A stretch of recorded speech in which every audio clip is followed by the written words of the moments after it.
বিকেল বা সন্ধ্যায় বা বাচ্চাদের টিফিনে যদি খুব সহজে একটা স্ন্যাক্স আইটেম তৈরি করতে চান তাহলে কিন্তু এই রেসিপিটা আপনার জন্য। শুধুমাত্র 2টা আলু আর 1 থেকে 2 কাপের মতো আটা থাকলে কিন্তু এই রেসিপিটা বাসায় বানাতে পারবেন।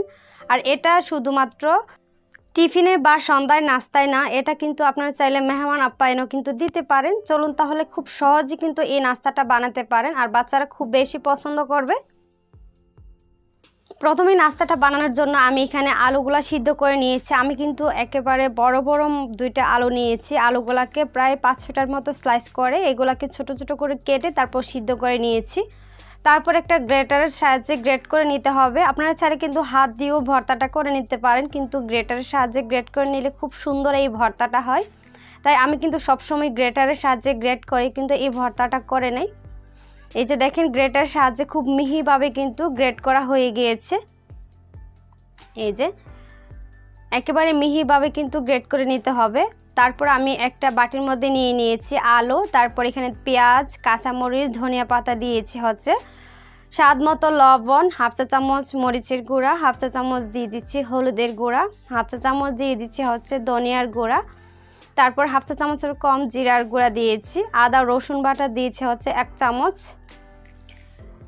তারপর এখন আমি হাত দিয়ে ভালোভাবে মেখে নিব। আর এখানে কিন্তু আমি গোলমরিচের গুঁড়াও দিয়েছিলাম, ওই ভিডিওটা স্কিপ হয়ে গিয়েছে।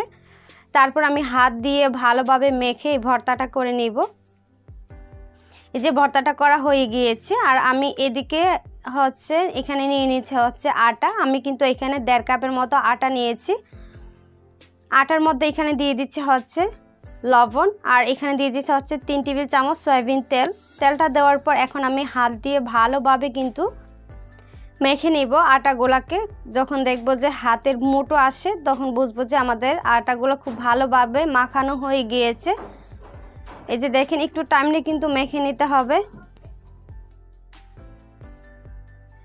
এই যে আমার আটা কিন্তু মাখানো হয়ে গিয়েছে। এখন আমি অল্প অল্প পানি দিয়ে কিন্তু ডোটা করে নিব। আর এটা কিন্তু নর্মাল পানি, আর নর্মাল পানিটা দিয়ে কিন্তু এই ডোটা করে নিতে হয়। এই যে অল্প অল্প পানি দিয়ে কিন্তু আমি এই ডোটা করে নিব। এই যে ডোটা কিন্তু করে নিয়েছি।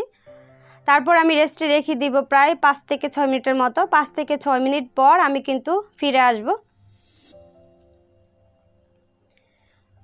5 থেকে 6 মিনিট পর আমি একটা ডো কেটে তারপর এখান থেকে আমি রুটিটা বানিয়ে নিয়েছি। অবশ্য রুটি বানানো কিন্তু সবাই পারে, তাই এটা আমি দেখালাম না। এই যে রুটিটা কিন্তু এইভাবে বেলে নিতে হবে, একটু বড় করে বেলে নিয়েছি। তারপর কিন্তু আমি 4 পাশ দিয়ে রুটিটাকে কেটে নিব।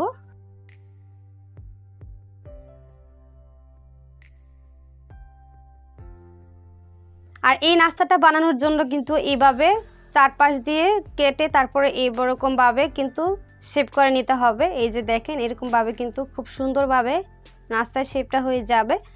আমি এরকমভাবে কেটে নিয়েছি। কেটে তারপর আলুর যে পুরটা বানিয়ে রেখেছিলাম সেই আলুর পুরটা এখানে দিয়ে দিচ্ছি। আলুর পুরটা দেওয়ার পর এখন আমি একটা পাশ থেকে ফোল্ড করে নিচ্ছি। প্রথমে একটা, তারপর একটু 2টা করে ফোল্ড করে নিলেই কিন্তু হবে।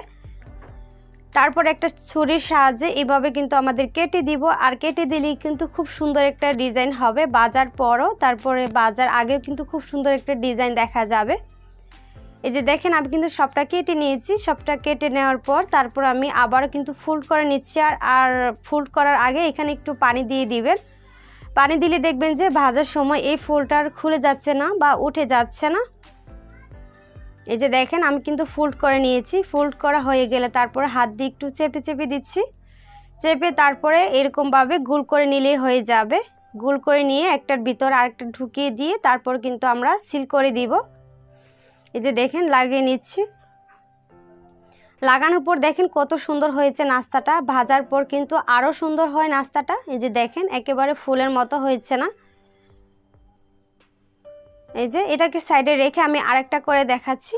আরেকটা কিন্তু আমি আলুর পুর দিয়ে দিয়েছি। দেওয়ার পর আমি প্রথমে এটাকে ফোল্ড করে দিচ্ছি। এই যে ফোল্ড করা হয়ে গিয়েছে। তারপর কিন্তু একটা ছুরির সাহায্যে আমি এটাকে কেটে নিব। আর এরকমভাবে দাগ দাগ করে কিন্তু কেটে নিতে হবে। এই যে দেখেন এরকমভাবে কিন্তু আমি কেটে নিয়েছি। কাটা হয়ে গেলে একটু পানি লাগিয়ে তারপর কিন্তু আমি ফোল্ড করে নিচ্ছি। ফোল্ড করে নেওয়ার পর আমি একটু ভালোভাবে এটাকে আটকে দিচ্ছি। দেখেন আটকানো কিন্তু হয়ে গিয়েছে, আর একটু পানি দিলে খুব সুন্দরভাবে আটকানো হয়ে যায়। তারপর কিন্তু আমি একটা পিঠার ভিতরে আরেকটা পিঠাকে ঢুকিয়ে দিচ্ছি। এই যে দেখেন হয়ে গিয়েছে কিন্তু। আর এভাবে কিন্তু আমি সবগুলা নাস্তা বানিয়ে নিব, আর এই নাস্তাটা বানানো খুব সহজ। তারপর আমরা চুলায় একটা প্যান বসিয়ে দিয়েছি, তারপর এখানে তেল দিয়ে দিয়েছি। তেলটা যখন কিছুটা গরম হয়ে আসবে তখন কিন্তু নাস্তাটা দিয়ে দিতে হবে।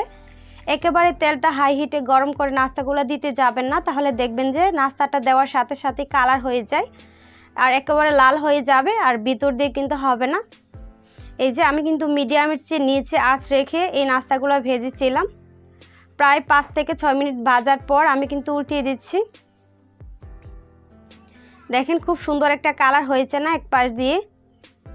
এইভাবে যখন আপনার চুলার আঁচটা মিডিয়ামের চেয়ে নিচে রেখে নাস্তাগুলো ভাজবেন তাহলে দেখবেন খুব সুন্দর একটা কালার হয় দুই পাশ দিয়েই। দেখেন এক পাশে কিন্তু খুব সুন্দর কালার হয়েছে। এখন আমি আরেক পাশ ভেজে নেব প্রায় 7 থেকে 8 মিনিটের মতো। দেখেন কত সুন্দর একটা কালার হয়েছে। আপনারা চাইলে কিন্তু আরও ভাজতে পারেন, কিন্তু আমি এরকমভাবেই রেখে দিব বা আর আপনার চাইলে কিন্তু আর একটু কালার করতে পারেন, কিন্তু আমার এই কালারটা অনেক বেশি ভালো লাগে, তাই এই পর্যায়ে কিন্তু আমি উঠিয়ে নিয়েছিলাম। আর এই পর্যায়ে কিন্তু নাস্তাগুলো অনেকটা মচমচা হয়ে গিয়েছে। এই যে দেখেন একে একে আমি সবগুলো নাস্তা উঠিয়ে নিয়েছি।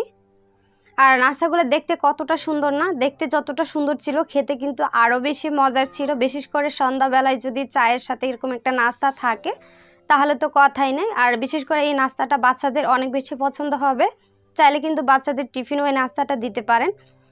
আর এরকম নিত্য নতুন রেসিপি পেতে আমার চ্যানেলটাকে আপনি অবশ্যই সাবস্ক্রাইব করে রাখবেন। সবাই ভালো থাকবেন, সুস্থ থাকবেন। ফ্রেন্ডস অ্যান্ড ফ্যামিলির সাথে কিন্তু এই ভিডিওগুলো শেয়ার করতে পারেন। এই যে একটা ভেঙে দেখাচ্ছি, দেখেন ভিতরটা কতটা সুন্দর আর উপরটা কতটা ক্রিস্পি হয়েছে। এরকম নাস্তা কিন্তু আসলেই অনেক বেশি মজার হয় আর বাচ্চারা অনেক বেশি পছন্দ করে। আর এরকম নিত্য নতুন রেসিপি পেতে আমার চ্যানেলটিকে অবশ্যই সাবস্ক্রাইব করে রাখবেন।